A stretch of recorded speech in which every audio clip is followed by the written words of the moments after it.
யாத்ரீக நேயர்களுக்கு வணக்கம். இன்று நம்மோடு முன்னாள் ஐஆர்எஸ் அதிகாரி சரவணகுமரன் அவர்கள் நம்மோடு இருந்திருக்கிறார். சார் வணக்கம். வரலாற்றில் நம்ம நிறையா விஷயங்கள் படிப்போம், சில பேர் சொல்லி தெரிஞ்சுப்போம்.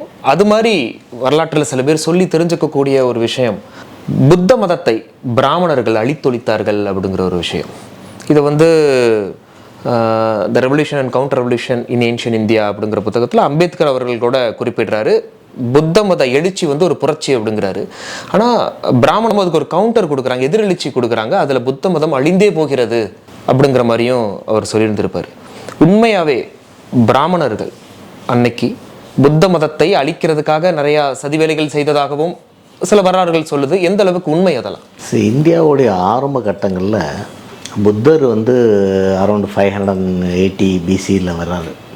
ஸோ புத்தர் வந்ததுக்கப்புறம் அவருடைய ஃபாலோயர்ஸ் அவங்க கொடுத்ததான் Buddhist teachings, Buddhist councils, Buddhist religion. புத்தர் வந்தபோது அங்கே இந்தியா வெறுமையாக இருந்ததானா? இல்லை. ஏதாவது ஒரு மதம், ஏதோ ஒரு மதம் இல்லை, ஒரே ஒரு மதம், கலாச்சாரம், சனாதன தர்மமா? ஆனால் பல வேறுபட்ட ஒரு சிந்தனை ஓட்டங்கள் இந்தியா முழுக்க எல்லா இடங்கள்லையும் இருக்குது. இப்போ இன்றைக்கி பார்க்குற சிந்தனை ஓட்டங்கள், அதாவது பெங்காலில் இறை வழிபாடு இருந்தது.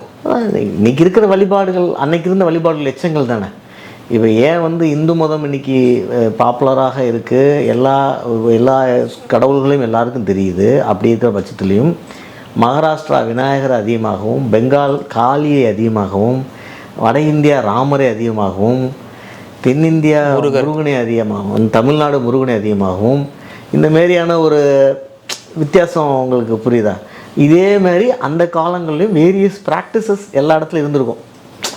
அப்போ புத்தர் வரும்பொழுது அவர் ஒரு ஃபிலாசபி தான். அவர் இன்ஃபேக்ட் நான் கடவுள் இல்லைன்னு சொல்லுவார். புத்தத்தில் ஒரிஜினலாக கடவுள் இல்லை. அவர் ஒரு ஃபிலாசபி சொல்கிறாரு. 3 முக்கியமான உண்மைகள், அதை அடைகிறதுக்கான பாதைகள், இப்படி தான் அவர் கொண்டு போகிறார் புத்தர். 580 ஆரம்பித்த புத்த மதம் மெதுவாக விரிந்து இந்தியா முழுக்க பரவுது. மெயினாக அசோகர் கடைசி கலிங்கா வாரில் அசோகர் மாறணுன்னா, அசோகர் மிகப்பெரிய பேரரசு. அசோகர் மாறினோன்னா ஃபுல்லாக மாறிடுச்சு. இந்தியாவே புத்திசத்துக்கு மாறிடுச்சு. இந்தியாவே புத்திசத்துக்கு மாறிடுச்சுன்னு ஆமான்னு சொல்லிடலாம். ஏன்னா அசோகர் மாறினோன்னா கம்ப்ளீட் இந்தியாவை மாறிடுச்சு. இன்றைக்கி ஹிந்துவிசம் இருக்கிற அளவுக்கு அன்றைக்கி மாறிடுச்சு. அதை கூட கம்பேர் பண்ண முடியாது. நம்ம கான்ஸ்டான்டைன்னு ஒரு ரோமன் கிங் இருந்தார் யூரோப்பில். ரோமன் கிங் கான்ஸ்டான்டைன் பீரியடில் அவங்க பார்ட்டியோட இன்ஃப்ளூயன்ஸில் அவர் கிறிஸ்டியானிட்டி ஒத்துக்கிறார். அது வரைக்கும் கிறிஸ்டியனை ப்ராசிக்யூட் பண்ணிட்டு இருந்தாங்க என்டையர் யூரோப்பில், தேடிட்டு இருந்தாங்க அவங்கள. கான்ஸ்டன்டன் அவங்க பார்ட்டி இன்ஃப்ளூயன்ஸில் நான் கிறிஸ்டியன் அனௌன்ஸ் பண்ணுறாரு. இம்மிடியட்டாக என்டையர் யூரோப், இன்றைக்கி இருக்கிற யூகே, லட்டின்னு, ஏன்னா என்டையர் ரோமன் எம்பையர் யூரோப் முழுக்க இருந்துச்சு. கான்ஸ்டான்டினோபிள் வரைக்கும் இருந்துச்சு. ஒரே நாளில் என்டையர் யூரோப் பிகம் கிறிஸ்டியன். ஏன்னா ரோமன் கிங்கு. அதே மாதிரி அசோக சொன்னோன்னா என்டையர் இந்தியா பிகம் புத்திசம்.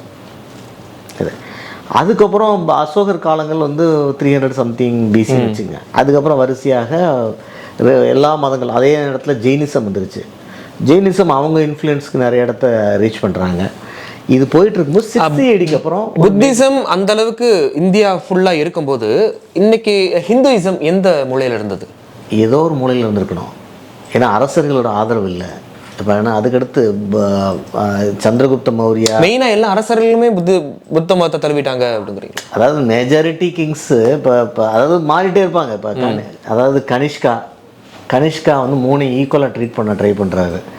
ஆனாலும் அவர் புத்திஸ்டாக இருக்கார். கடைசி பீரியட் நம்ம லாஸ்ட் 6th 7th AD பீரியடில் தான் ஹர்ஷா வராது. ஹர்ஷா நார்த் இந்தியாவுடைய ரூலரு ஹர்ஷவர்தன். அவர் 3 ரிலிஜனை ஒன்றா ட்ரீட் பண்ணுறாரு. இது ஹிந்துசம், புத்திசம், ஜெயினிசம். இது 3 ஊரில் வச்சு கூப்பிட்டு வர்றது, 3த்துக்கு ஈக்குவல் மரியாதை கொடுக்குறது, இந்த மாதிரிலாம் அவர் பண்ணிகிட்ருக்கார். அவர் அங்கே ஒரு ரிலிஜனை ப்ரொஃபஸ் பண்ணுறாரு. மெயினாக அவரும் புத்திஸ்ட்டு. இவர் நம்மால் புலிகேஷன் 2, அதை நம்மால் கிண்டலாக படம் எடுத்து வச்சுருக்காங்க. புலிகேசி 23ஆம் புலிகேசி. 2ஆம் புலிகேசி மிகப்பெரிய அரசன். ஒரு தென்னிந்தியாவில் நீங்கள் நினச்சி பார்க்க முடியாத ஒரு அரசனாக.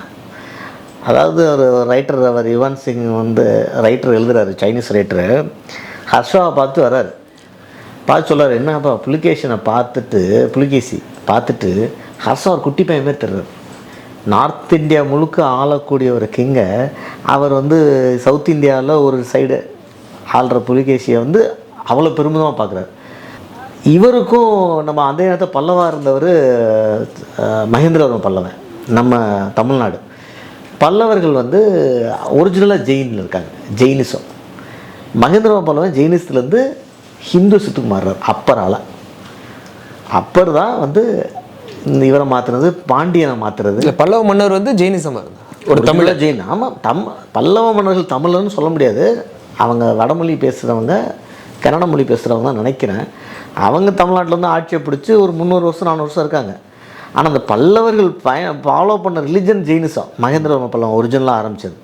அப்போ அவர் ஒரு வரலாற்று கருத்து என்னென்னா, அவர் ஜெயினிசத்துலேருந்து சைவம் மாறினால இங்கே இருக்கிற ஜெயின்ஸ்லாம் கடுப்பாகி புலிகேஷன்ட்ட சொல்லி அவர் ஒரு பெருமையை ஆர்மியை வந்து அடிச்சிடறாங்க காஞ்சிபுரத்தை. அதில் மகேந்திரவர்ம பல்லவன் வெளியே போயிடுறாரு. அதை பின்னாடி நரசிம்மவர்ம பல்லவனோட பையன் வந்து பழி வாங்குறாரு. அவர் தான் வாதாபி கொண்டான்னு சொல்கிறோம், இருக்கிறார். அப்போ இந்த இடத்துல இந்த ராஜாக்கள் நடுவில் சண்டையில் மதம் வருதானா? வருது. ராஜாக்கள் மதத்தை பயன்படுத்துனாங்களா, மதம் ராஜாக்களை பயன்படுத்தினாங்கிற ஒரு கேள்வி வந்து நின்றுது. சரியா? ஸோ இது இப்போ நீங்கள் கேட்குற கேள்வி இருக்குல்ல, இவங்க அதை அழிச்சாங்கன்னா மதங்கள் ஒவ்வொன்றும் போட்டி போட்டு இன்னொரு மதங்களை அழிக்க முயற்சி பண்ணியிருக்காங்க. இப்போ 6ஆம் நூற்றாண்டில் புத்திசம், ஜெயினிசம், ஹிந்துசம் பெரிய ஃபைட். ஹிந்துசம் பை ஆதிசங்கரா அவர் வந்துடுறாரு. ஆனால் இங்கே ஹிந்துயிசம் வெர்சஸ் புத்திசம் அப்படிங்கிற மாதிரி பேச்சு இல்லை. இங்கே வந்து பிராமணிசம் வெர்சஸ் புத்திசம் தானே பேச்சு வருது. நீங்கள் நாயன்மார்கள் ஆழ்வார்களில் பிராமணர்கள் இருக்காங்க, நான் பிராமணர்கள் இருக்காங்க. ஏன்னா எல்லாருமே அப்பர், திருஞான சம்பந்தர், இவர் மாணிக்க வாசகர், சுந்தரர், இதில் ஒருத்தர் பிராமின், மிச்சம் 3 பேர் நான் பிராமின்ஸு இருக்காங்க. ஆழ்வார்கள் அதேமாரி சில 13 பேரில் ஒரு 2 பேர் ஐ திங்க் பிராமின், மற்றவங்க நான் பிராமின் இருக்காங்க. இந்த மதத்தை இயக்குவது பிராமணர்களா அப்படிங்கிற ஒரு கேள்வி ஒரு சில வரலாற்று பார்வையாளர்களுக்கு இருக்குது. இந்து மதத்தை இயக்கிறது பிராமின்ஸ், அதனால பிராமணிசம் அப்படின்னு. இப்போ இந்து மதம் என்ன அப்படின்னா யாருக்கும் புரியாது, யாராலும் டிஃபைன் பண்ண முடியல. ஏன்னா ஒரு தனி மனிதனால் உருவாக்கப்பட்ட மதம் இல்லை. புத்தர் மாரியோ, மகாவீரர் மாதிரியோ, ப்ராஃபட் முகமது மாதிரியோ அது வந்து தனி மதங்கள் கிடையாது. இது வந்து ஒரு காலகட்டத்தில் உருவான கலாச்சாரத்துடைய மொத்த கூட்டமைப்பு. அந்த கூட்டமைப்பு யார் இயக்குறது? அதில் தான் அம்பேத்கர் நீங்கள் சொல்கிற அந்த வார்த்தையை வந்து ரெவல்யூஷன், கவுண்டர் ரெவல்யூஷன் வார்த்தையை சொல்கிறார். ஒரு பிராமணிசம் வெர்சஸ் புத்திசம் அப்படிங்கிறாங்களா, பிராமணர்கள் வந்து புத்த மன்னர்களை கொன்றதை தொடங்கி வச்சாங்க அப்படின்னு. அவங்க அவ்வளோ பெரிய இந்தியா ஃபுல்லாக இருந்த ஒரு புத்த மதத்தை அவ்வளோ ஈஸியாக அழிச்சிட முடியுமா? ஒரு எதிரெழுச்சி கொடுத்து ஈஸியாலாம் கிடையாது. இந்த போர்கள் எத்தனை வருஷம்? 300 வருஷம் போயிருக்கணும். அதாவது புத்தர் ஆரம்பித்து 580 ஒரு 200-300 வருஷம் ஆயிருக்கு. அசோகர் வரும்போது தான் புத்த மதம் காலோன்றது இந்தியாவில். ஒரு 300 வருஷம் என்ன நடந்துச்சு? வேற மதம், இந்து மதம் ஓடிட்டு இருந்தவங்க இவங்க தனியாக பிரச்சாரம் பண்ணிட்டு இருந்திருப்பாங்க. இல்லை, 500 AD ஆரம்பித்த சண்டை இப்போ தமிழ்நாட்டில் 300 AD ஆரம்பிச்சோம். தமிழ்நாடு முழுக்கவே புத்திசம், ஜெயினிசம் இருந்துச்சு. ஃபர்ஸ்ட் AD சங்க காலத்தோட இந்துசம் முடிஞ்சிருது. First ADலேருந்து 3rd AD 4th AD வரைக்கும் 400 இயர்ஸ் புத்திசம், ஜெயினிசம் தான். நிறைய லிட்ரேச்சர் புத்திசம், ஜெயினிசம் லிட்ரேச்சர் தான் தமிழ்நாட்டிலையும். மணிமேகலை, குண்டலகேசி எல்லாம் புத்திசம் லிட்ரேச்சர். திருப்பி 400 ADக்கு அப்புறம் 400 வருஷம் கழிச்சு இந்து மதம் திருப்பி வருது. இன்ஃபேக்ட் அதை இனிஷியேட் பண்ணது தமிழ் பெண்கள். காரைக்கால் அம்மையார், இன்னொரு அம்மாள் இருக்காங்க, அவங்கெல்லாம் வந்து இதை வந்து எடுத்துகிட்டு போனோம். அப்பரோட சகோதரி, அப்பர் திருநாவுக்கரசர் அப்பரோட சகோதரி அவங்க. இவங்கெல்லாம் தான் ஆரம்பித்து அது ஒரு மூமெண்ட் ஆகி 380 வருஷம் கழிச்சு ஆல்மோஸ்ட் 8th AD தான் இந்து மதம் ஃபுல்லாக வருது. இந்து மதம் ஃபுல்லாக வந்ததுக்கப்புறம் திருப்பி இவங்களுக்குள்ள சண்டை போட்டுட்டு இருந்தாங்க சைவ வைணவத்துக்குள்ள. 8th ADலேருந்து திருப்பி 11th AD வரைக்கும் சைவ வைணவத்துக்கு சண்டை போயிட்டு இருந்துச்சு. இப்போ கமலஹாசனோட தசாவதாரம் மூவியில் காட்டுற சண்டை சைவத்துக்கும் வைணவத்துக்குள்ள இருக்க சண்டை. இந்து மதத்தில் 2 பிரான்ச். அது புத்த மதத்தின் வீழ்ச்சி, இந்து மதத்தின் எழுச்சி அப்படி சொல்லக்கூடாது. ஒரு மதத்தோட வீழ்ச்சி. அந்தந்த காலகட்டங்களில் மக்கள் எந்த மதத்தை விரும்பியிருக்காங்களோ எடுத்திருக்காங்க. அந்த மதத்தில் சில விஷயங்கள் வந்து ப்ளஸ் மைனஸ் வரும்போது அந்த மதத்தை மக்கள் விட்டுட்டு அடுத்த மதத்தை எடுக்கிறாங்க. ஒவ்வொரு மதத்துக்கும் யாராவது ஒருத்தவங்க போராட்டே தான் இருப்பாங்க. யாராவது ஒருத்தவங்க போராடுவாங்க அதில் இருக்க நல்ல விஷயங்களை கொண்டு போய் சேர்க்கறதுக்கு. சிலர் கெட்ட விஷயத்துக்காகவும் கூட இருக்கலாம், அது நமக்கு தெரியாது. அந்த ஸ்பெஷல் அஜெண்டாவை நம்ம கண்டுபிடிக்க முடியாது ஹிஸ்ட்ரியில். ஸோ அது இருந்துகிட்ருக்கோம். ஒரு வீழ்ச்சி எழுச்சின்னு இல்லை. இந்த மதங்களோட பயணங்களில் நான் இந்தியாவுக்குள்ளே மட்டும் சொல்கிறேன். உலகத்தில் நீங்கள் பார்த்தீங்கன்னா அதோட பெரிய காமெடிலாம் உண்டு. இந்தியாவுக்குள்ளே மட்டும் இந்த மதங்களோட 3 மதங்களுடைய பயணத்தில் நிறைய சில அரசர்கள் மதத்தை பயன்படுத்தியிருக்காங்க, சில மதங்கள் அரசர்களை பயன்படுத்தியிருக்கு. இப்போ நான் சொன்னேன், ஹர்ஷவர்தருக்கும் புலிகேசனுக்கும் நடந்த சண்டை காரணம் மதம். முக்கியமான காரணத்தில். புலிகேசிக்கும் மகேந்திரவர்மனுக்கும் சண்டை காரணம் மதம். இந்த மதம் நீ ஜெயினிஸ்ட் மாறிட்டே, உனக்கு ஒரு பாடம் சொல்லித்தரேன், இங்கே இருக்கிற ஜெயின். ஏன்னா நம்ம அரசர்கள் மதம் மாறினா சும்மா விடுறதில்ல. அந்த மதத்தை வச்சுட்டு இவங்கள்ட்ட காசு பண்ணியிருப்பாங்கள்ல, என்னை ஏமாற்றிட்டதுனால அப்படின்னு அவங்கள போட்டு ஏதாவது பனிஷ்மெண்ட் போடும்போது அவன் ஃபுல்லாக போய் வெளியில் உட்காந்துட்டு இவருடைய வீக்னஸ் பாயிண்ட்லாம் கொடுத்து இப்போ நீங்கள் பிடிச்சின்னா ஆட்சி பிடிச்சிடலாம் அவன் கொடுப்பான் ஐடியா. ஸோ இது பட் இதை நீங்கள் சுருக்கி இப்படி பார்க்க முடியுமா? ஹிந்து மதம் வெஸ் புத்திசம் அப்படின்னு பார்க்க முடியுமானா ஒரு ஒரு ஸ்டடிக்கு நீங்கள் வச்சுக்கலாமே தவிர அது ஒரு எமோஷனோட பார்க்கக்கூடாதுன்னு வேண்டும். அதாவது ஒரு எமோஷனல் அவங்க தோத்துட்டாங்க இவங்க ஜெயிச்சிட்டாங்க அப்படின்னால. இன்றைக்கி இருக்கிற பெரிய பெரிய அரசியல் தலைவர்கள்லாம் புத்த மதத்தை எந்த அளவுக்கு அழித்தொழித்தார்கள் இந்தியாவில் அப்படிங்கிற வரலாறு தான் அதிகமாக பேசுகிறாங்க. எனக்கு என்ன கொஸ்டின் அப்படின்னா, புத்த மதம் இப்போ 500 BCயில் வருது அப்படின்னா அதுக்கு முன்னாடி இங்கே எந்த மதம் இருந்தது? அதுக்கப்புறம் கிட்டத்தட்ட 800 AD வரைக்கும் புத்த மதம் இங்கே இருக்குது அப்படின்னா அவங்களுமே ஒரு ரிலீஜியஸ் ஜெனோசைடை நடத்தியிருப்பாங்களா அப்படிங்கிற மாதிரி ஒரு கேள்வி. புத்திசம் மதம் நீங்கள் கலிங்கா வாரில் இந்தியா பார்த்த மிக மோசமான ஒரு போரில் கலிங்கா வார் உண்டு. மகாநதியுடைய ஒடிசாவில் அந்த கலிங்கா ரிவர், கலிங்கா ஏரியா, அதை மகாநதியோட இது பார்டர் ஒரு கிளை நதி நினைக்கிறது. அங்கே நடக்கிற வார் தான் அசோகர்களுக்கும் அந்த ஒடியாவில் இருந்தவங்களுக்கும். அதில் அசோகர் சந்தித்த எத்தனையோ போர்க்களங்களில் மிக மோசமான உக்கரமாக அவர் போர் புரிகிறார், அவங்கள தோக்கடிச்சு ஆகணுன்ட்டு. அப்படி அந்த யுத்தத்தில் இருந்த அந்த ரத்தங்களை இதையும் பார்த்துட்டு தான் அசோகர் தடுமாறுறார். கொஞ்சம் நீ போரே வேண்டாம்னு ஒரு முடிவு எடுக்கிறாரு. அந்த நேரத்தில் ஒரு இப்போ அசோகர் படம் பார்த்தீங்கன்னா ஒரு மாங்கு வருவார், அசோகர்கிட்ட பேசுவார் கடைசியாக. இப்போ அந்த சினிமாட்டிக்காக இல்லாமல் நீங்கள் வரலாற்று ரீதியாக பார்த்தீங்கன்னா அந்த நேரத்தில் இவ்வளோ உயிர்களை கொள்ளணுமான்னு யோசிக்கும் போது அந்த புத்த மதத்துடைய ஆள் வராரு, பேசுகிறாங்க, இவருக்கு ஒன்றே பிடிச்சிருச்சு ஒன்றே. ஆனால் அசோகருடைய பவர் என்னென்னா, அசோகர் அந்த புத்த மதத்துக்கு 30 வருஷம் போர் இல்லை, வாயுதெல்லாம் எதுவும் இல்லை. ஆனால் எல்லாம் கப்சிப்புன்னு இருந்தான். எல்லா இடத்துலையும் அங்கங்கே தூணில் எழுதி வச்சுருப்பாங்க, தர்ம கோட்பாடுகள் எழுதி வச்சுருப்பாங்க. அந்தந்த ஊரில் நீங்கள் பார்க்குறவங்கள புத்திஸ்ட் ஸ்தூப்பா அண்ட் ஸ்டோன்ஸ் நம்ம நிறைய பார்க்குறோங்க நம்ம கவர்மெண்ட் ஆஃப் இந்தியாவில். இது ஃபுல்லாகவே அசோகரும் அந்தந்த ஊரில் எழுதி வச்ச பட்டயங்கள். ஒரு பில்லரை போட்டு அங்கே எழுதி வச்சுருவாங்க. இதை பார்த்து நம்மளால் தப்பு பண்ணாமல் இருப்பான், பயம். அசோகரை அடித்த அடி அப்படி. ஸோ புத்திசம் அந்த வன்முறை விரும்புகிற மதம் இல்லை. ஆனால் அரசர்கள் மாறும் பொழுது அவங்க ஆட்டியோட தக்கப்படி எடுத்துகிட்டு போயிருக்காங்க. இன்றைக்கி ஏன் புத்திசம் அதுக்கப்புறம் எழவே இல்லையா அப்படிங்கிற ஒரு கேள்வி.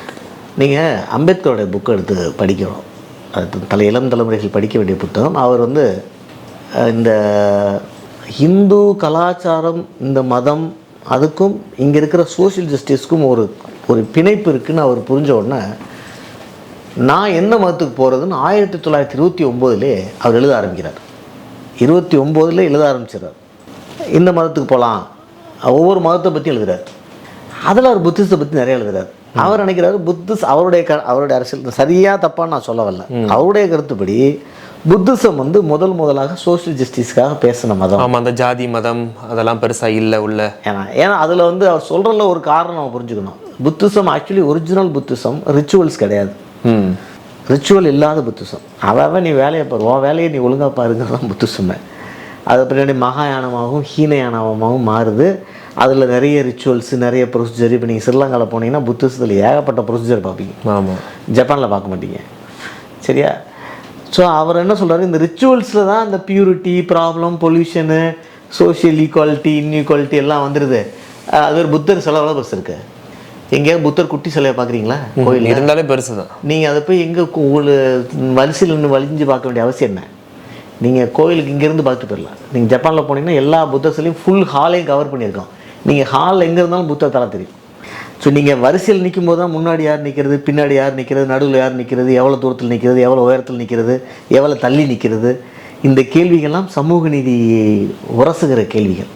நீங்கள் எங்கே இருந்தாலும் பார்க்கலான்னா நீங்கள் இருந்து பார்த்து கும்பிட்டு போயிட்டே இருப்பீங்க. இந்தமாரி எத்தனையோ விஷயங்கள் அதில் அந்த மதத்தில் வருது. ஏன்னா அது புத்தம் அன்னைக்கு இருந்த சமூக சூழ்நிலைகளுக்கு எதிராக உருவாக்கப்பட்டது. இன்ஃபேக்ட் புத்தர் தான் முதல்ல பசுவதையை தடை பண்ண சொன்னவர். பசுவதையை தடை செய்யணும் இந்தியாவில்னு சொன்னது ஹிந்துசம் கிடையாது, புத்திசம் சொன்னதுக்கப்புறம் ஹிந்துசம் அதை அடுத்த லெவல் எடுத்துக்கிட்டாங்க. எடுத்துக்கிட்டு ஏன் பசுவதை மற்ற வதையுமே நம்ம கம்மி பண்ணுவோம். அப்போ அவங்க வந்து பசுவதை அப்படின்னு புத்திசம் வந்து பேசுறதுக்கு முன்னாடி இங்க அதெல்லாம் நடந்துட்டு இருந்ததா? ஆமாம், பசுக்களை வச்சு பிரியாணி இதெல்லாம் அப்படி வேதத்தில் இருக்குல்லங்க. எல்லாம் நான்வெஜ். சரி, இன்னைக்கு இருக்கிற மாதிரியான ஸ்டார்ட் பண்ணி விட்டாங்க, இந்துசம் அதை எடுத்துக்கிட்டாங்க, நல்லா இருக்கே அப்படின்னு. அவ்வளோதான். அதாவது ஒரு ஹிந்துசத்தோட பியூட்டியே, இந்த கலாச்சாரத்தோட பியூட்டியே நிறைய விஷயங்கள்லாம் உள்வாங்கிட்டே போயிட்டு இருப்பாங்க. புத்தர் எதுக்கு 10வது வாரம் எடுத்துக்கிறாங்க? புத்தர் நான் கடவுள்னு சொல்லவே இல்லை, நான் மதத்தை உருவாக்குறேன்னு சொல்லவே இல்லை. இருந்தாலும் ஒரு புராணம், கடைசியில் வர்ற புராணங்கள் என்ன பண்ணுறாங்க, புத்தரை 10வது அவதாரம், கல்கியின் அவதாரம் ஒன்று கொஸ்டின் மார்க் இருக்குது. யாருப்பா அந்த கல்கி அவதாரம்னு வரலாறு முழுக்க எவனா கேட்டே இருக்கான். சடனாக ஒருத்தர் வந்து இருந்து விடுறாரு டக்குன்னு. அதாவது ஃபஸ்ட்டு பிசிலே சொல்கிறேன், புத்தர் தான் லாஸ்ட்டு 10th அவதார் வந்துட்டார், அவர் பேசுனது அப்படியே ஃபாலோ பண்ணுன்னு இந்து மதம் உள்வாங்கிக்குது. ஸோ அது இந்து மதத்துடைய ஒரு நெகிழ்வுத்தன்மை. அதில் ஒரு நல்ல விஷயம் நடக்குதுன்னு நம்புகிற குரூப் நாங்களாம். சரி, நடக்கிறது நல்ல விஷயம், இந்த கலாச்சாரத்தை நம்ம வந்து ஒட்டி அடி போயிட்டே இருக்கலாம்னு நம்ம நினைக்கிறோம். இதுதான் நம்ம பார்க்குற பார்வை. ஸோ அதாவது மதத்துடைய எழுச்சி வீழ்ச்சி அப்படி போகாமல் இன்னைக்கு ஒரு புத்த மதம் ஒரு காலத்தில் வெளியே போகுது.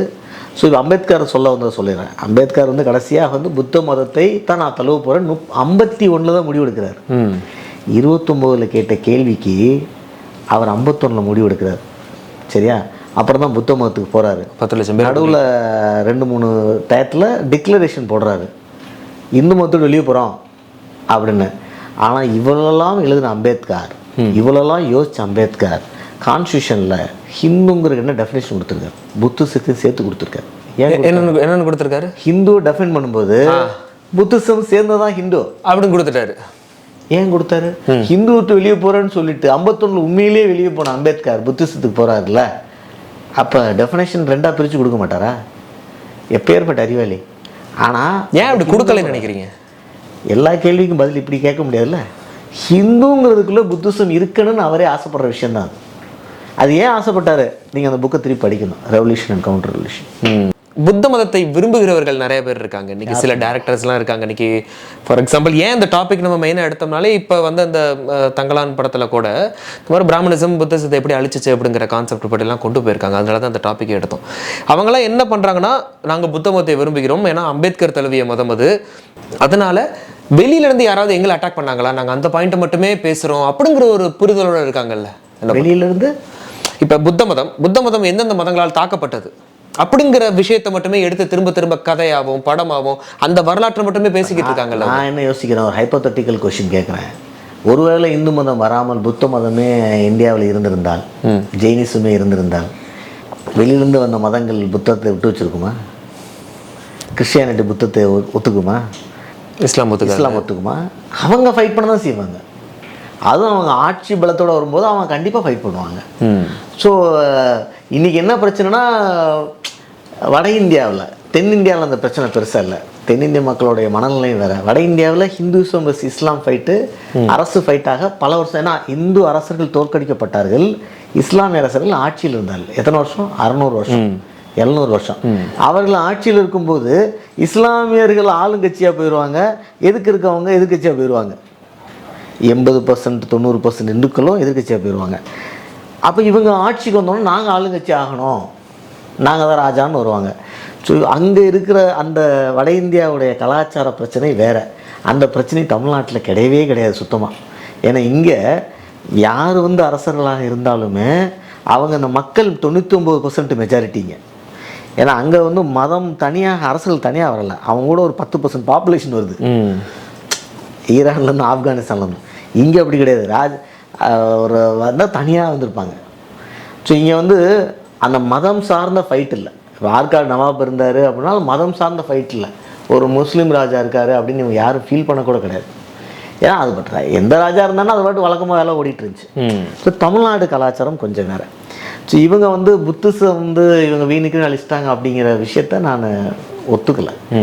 ஒவ்வொரு மதமும் ஒரு காலகட்டங்களில் சரிவாகுது. இப்போ இந்தோனேஷியாவில் சோழர்கள் கொண்டு போய் மதத்தை பரப்பவில்லை. ஏன்னா இந்து மதத்தை யாரும் பரப்பவே விரும்புறதில்லை, எந்த அரசர்களுமே பரப்பலை. கடல் கடந்து ஆட்சி பிடிச்ச ஒரே அரசன் ராஜராஜ சோழன், ராஜேந்திர சோழன். இந்தோனேஷியா ஃபுல்லாக இருக்குது, தாய்லாண்டு ஃபுல்லாக இருக்குது, என்டையர் ஈஸ்ட் ஏஷியா ஐலண்ட்ஸ் இருக்குது. நம்மளை பார்த்து ஏதோ ஒரு விருப்பத்தில் அவன் வந்து இந்து மதத்தை எடுத்துக்கிட்டான், ராமாயணத்தை எடுத்துக்கிட்டான், மகாபாரதத்தை எடுத்துக்கிட்டான். எல்லா கேரக்டரும் அங்கே கடவுளாக போயிடுச்சு. 10ஆம் நூற்றாண்டில் அவங்க ராஜாக்கள் பேர்லாம் விஜயா கிங்டம். இன்றைக்கி நீங்கள் இந்தோனேஷியாவுடைய இதுக்கு கருடா, ஏன் கருடா இருக்குது? கருடா ஏன் புனிதமான பறவை? இந்தோனேஷியா இன்றைக்கி ஒரு முழு முஸ்லீம் ஸ்டேட், அது இஸ்லாமிக் இருந்தாலும் ஏன் இருக்குது? இது வந்து அந்த கலாச்சாரத்தில் வர்றது. ஆனால் அதே அந்த நாடுகள் ஒரு 100 வருஷம் கழித்து 1100க்கு மேலே சோழ பேரரசுகள் இங்கே வீழ்ச்சி ஆகணுன்னு சோழர்கள் டைரெக்டாக அங்கே அதிகமாக போகலை. 1150க்கு மேலே சோழ பேரரசு வீழ்ந்துருது. அதுக்கப்புறம் இவங்க இன்னொரு 100 வருஷம் அப்படியே தான் ஓட்டுறாங்க, இங்கேக்குள்ளே தான் ஓட்டுறாங்க, அங்கே கிங்டம் இல்லை. அந்த பீரியடில் 100 வருஷத்தில் ஆட்டோமேட்டிக்காகவே அது வேறு வேறு மதங்களுக்கு மாறிட்டாங்க.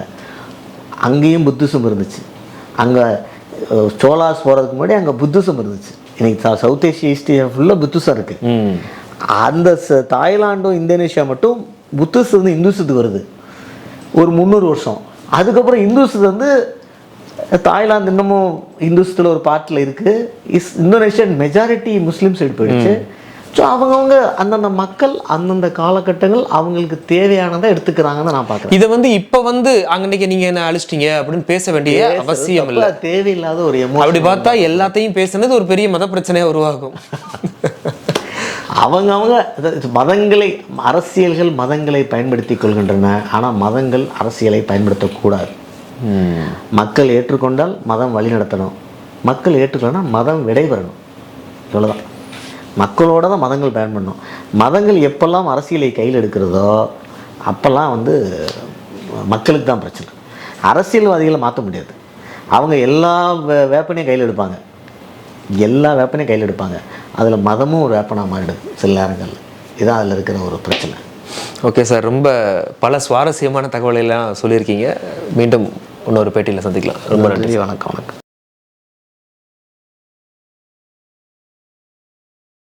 10ஆம் வகுப்பு படித்தவரா நீங்களும் மத்திய அரசு பணியில் சேரலாம். SSC நடத்தும் MTS தேர்வில் பங்கேற்று வெற்றி வாகை சூடுங்கள். சன் IAS அகாடமி நடத்தும் SSC MTS தேர்வுக்கான பயிற்சியில் இன்றே இணைந்து பயிற்சி பெறுவீர், வெற்றி பெறுவீர். தொடர்புக்கு 9952920001 7397355517.